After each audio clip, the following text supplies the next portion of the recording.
नमस्कार। रेडियो रिमझिम से प्रस्तुत है स्थानीय हालचाल। पहले मुख्य हालचाल। मतगणना को लेकर जिलाधिकारी ने की बैठक। 500 मीटर के अंदर विजय जुलूस निकालना प्रतिबंधित। विजयीपुर से मतदान का चौंकाने वाला तथ्य आया सामने। निर्जला व्रत रखने के बावजूद भी महिलाओं का वोट प्रतिशत रहा ज्यादा। सासा मूसा बाजार में बेखौफ अपराधियों ने दुकानदार को गोली मारकर की हत्या।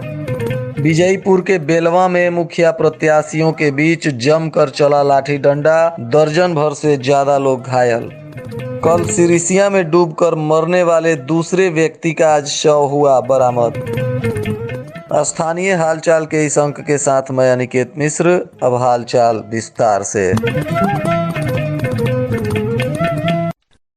गोपालगंज के जिलाधिकारी डॉक्टर नवल किशोर चौधरी ने विजयीपुर में चुनाव संपन्न होने के उपरांत इसके मतगणना को लेकर अधिकारियों के साथ बैठक की, जिसमें मतगणना से संबंधित पदाधिकारियों की जिम्मेदारियां तय करते हुए बताया गया कि मतगणना स्थल पर अभ्यर्थियों के लिए अलग से जाने का रास्ता बनाया गया है, तो वहीं मतगणना कर्मी और पुलिस बल के लोगों के लिए अलग से रास्ता बनाया गया है। इसके साथ ही विजेता प्रतिनिधि के बैठने के लिए भी अलग स्थान बनाया गया है और स्थल पर सुरक्षा व्यवस्था के लिए दंडाधिकारियों की तैनाती भी की गई है। इसके साथ ही मतगणना स्थल के 500 मीटर के दायरे में किसी भी तरह का विजय जुलूस या प्रदर्शन करना सख्त मना किया गया है। बताते चले कि 1 अक्टूबर को विजयीपुर प्रखंड का मतगणना होना निश्चित है।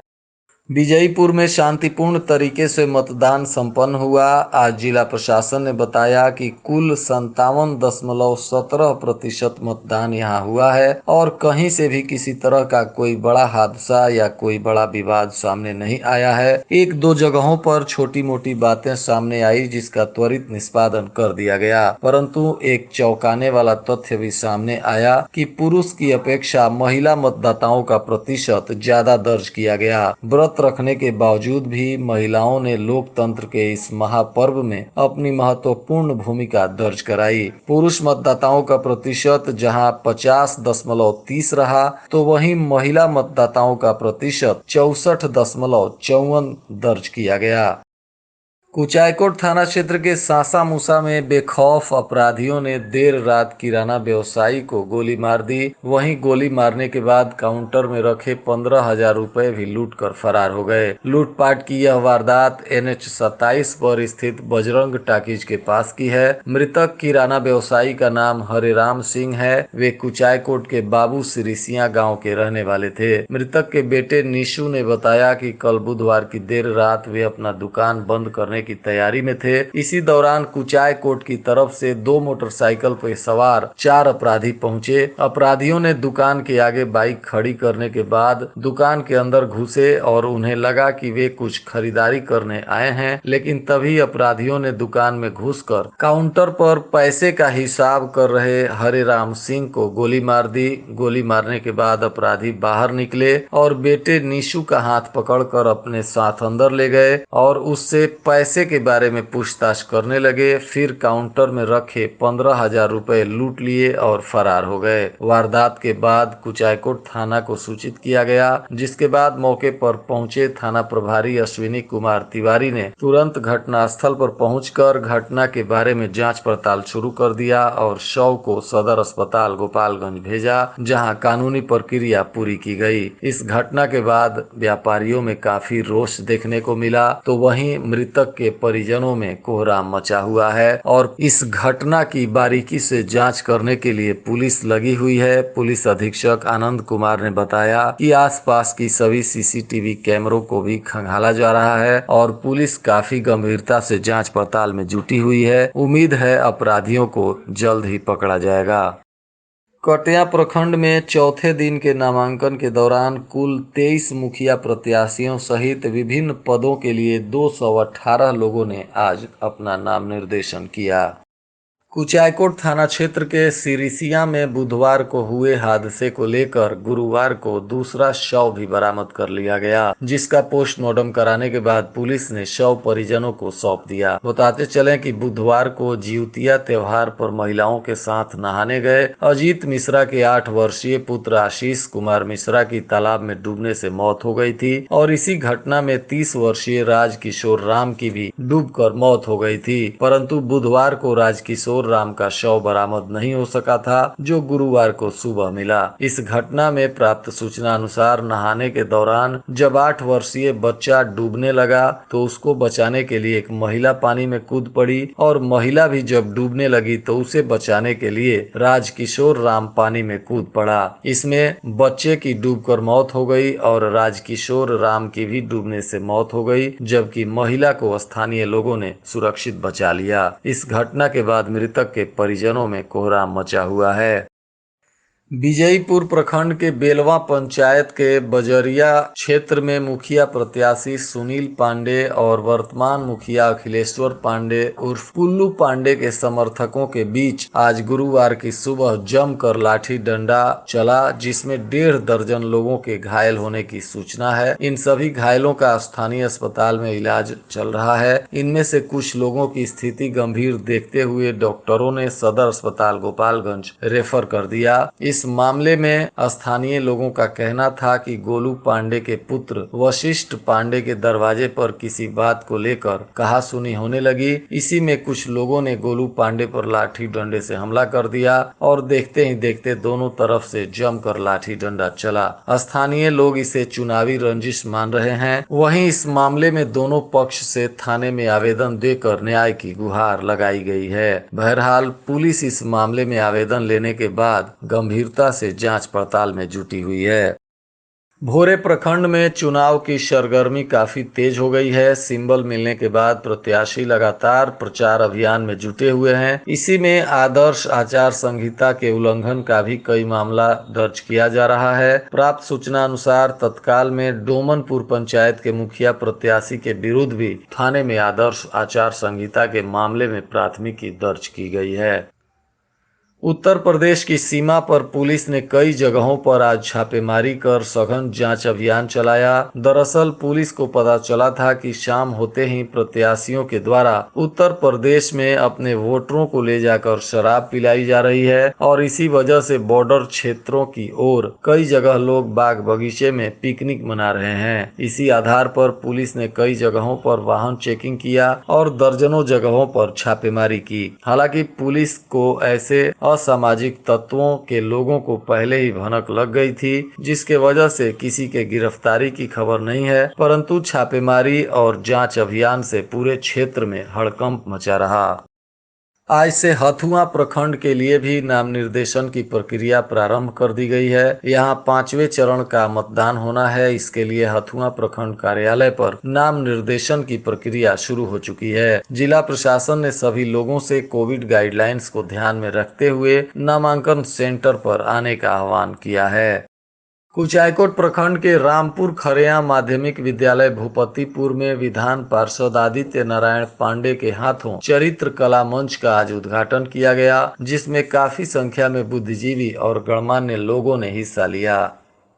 कुचायकोट के सासा मूसा के समीप उत्पाद विभाग की पुलिस ने वाहन जांच करते समय एक मोटरसाइकिल के साथ 33 बोतल शराब बरामद किया है। हालांकि कारोबारी मोटरसाइकिल छोड़कर फरार हो गया, जिसकी पहचान करने में पुलिस लगी हुई है।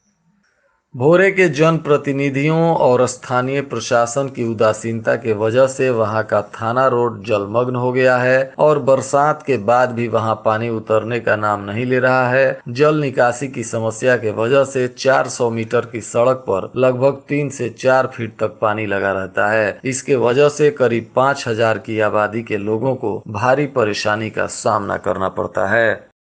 स्वास्थ्य विभाग ने दंत चिकित्सकों के लिए खास गाइडलाइंस जारी की है, जिसमें बताया गया है कि कोरोना के वजह से दंत चिकित्सकों को खास सावधानी रखनी होगी और स्वास्थ्य विभाग द्वारा जारी गाइडलाइंस का विशेष पालन करना होगा, क्योंकि कोरोना का फैलाव भी मुंह से ही होता है और दंत चिकित्सकों को मुंह में ही इलाज करना पड़ता है। 10 अक्टूबर को कुचायकोट में ताइक्वांडो की प्रतियोगिता होने जा रही है, जिसमें जिले के सभी प्रखंडों से ताइक्वांडो खिलाड़ी हिस्सा लेंगे। इस प्रतियोगिता का फॉर्म जमा करने की अंतिम तिथि 5 अक्टूबर तक रखी गई है।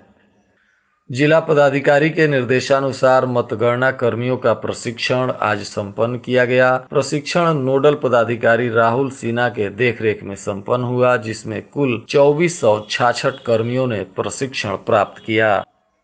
पंचदेवरी प्रखंड के सुकरौली गांव में बुधवार की देर रात सर्पदंश से एक किशोर की मौत हो गई है। इस घटना में मृत किशोर उपेंद्र राम का 15 वर्षीय पुत्र संजीव कुमार बताया जा रहा है। लोगों ने बताया कि वह अपने घर में सोया हुआ था। इसी दौरान जहरीले सांप ने उसे डस लिया। परिजन अस्पताल लेकर गए, तब तक उसकी मौत हो चुकी थी। मतदान केंद्रों पर मूलभूत सुविधाओं की उपलब्धता सुनिश्चित कराने के लिए भोरे प्रखंड के सभी प्रधानाध्यापकों के साथ बीडीओ डॉक्टर संजय कुमार राय ने बैठक कर आवश्यक दिशा निर्देश दिया, जिसमें कहा गया कि सभी मतदान केंद्रों पर बिजली, चापाकल, साफ सफाई युक्त शौचालय, गैस सिलेंडर, रसोइया एवं पर्याप्त मात्रा में बेंच, कुर्सी, टेबल इत्यादि की व्यवस्था सुनिश्चित कराई जाए। मोहम्मदपुर थाना क्षेत्र के सलेपुर निवासी दुखन सहनी की पुत्री अपने मौसी के घर तरिया सुजान गई हुई थी, जहां पानी में डूबने से इस 13 वर्षीय बच्ची की मौत हो गई। खबर मिलते ही उसके परिजनों में कोहराम मचा हुआ है।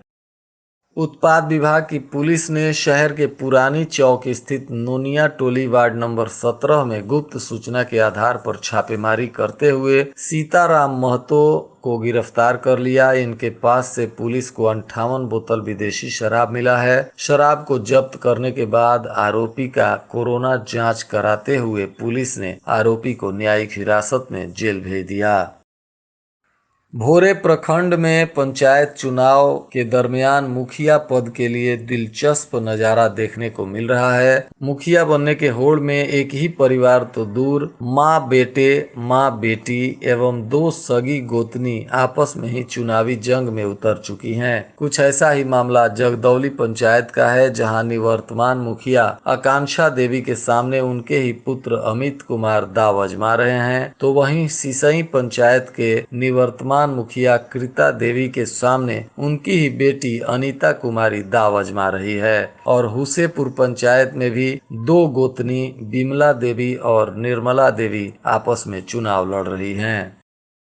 बिहार राज्य विधिक सेवा प्राधिकार पटना के निर्देश के आलोक में दिनांक 2/10/2021 से 14/10/2021 तक pen India awareness and outreach कार्यक्रम और नालसा लीगल सर्विस वीक दिनांक 8/11/2021 से 14/11/2021 तक इस कार्यक्रम का आयोजन किया जाना है। इसी के आलोक में आज श्रीमान जिला एवं सत्र न्यायाधीश श्री विष्णुदेव उपाध्याय एवं सचिव जिला विधिक सेवा प्राधिकार गोपालगंज श्री बालेंदु शुक्ला की संयुक्त हस्ताक्षर से कार्यक्रमों की विवरणी निर्गत की गई, जिसके अंतर्गत विभिन्न तिथियों में अलग अलग स्थानों पर जिला विधिक सेवा प्राधिकार द्वारा गठित टीम के सदस्यों द्वारा आम जनता को विभिन्न विषयों पर जागरूक किया जाएगा एवं सभी कार्यक्रमों की तिथि एवं विषय की विवरणी आज जारी की गई, जिसमें नालसा द्वारा प्रायोजित सभी योजनाओं से लोगों को अवगत कराया जाएगा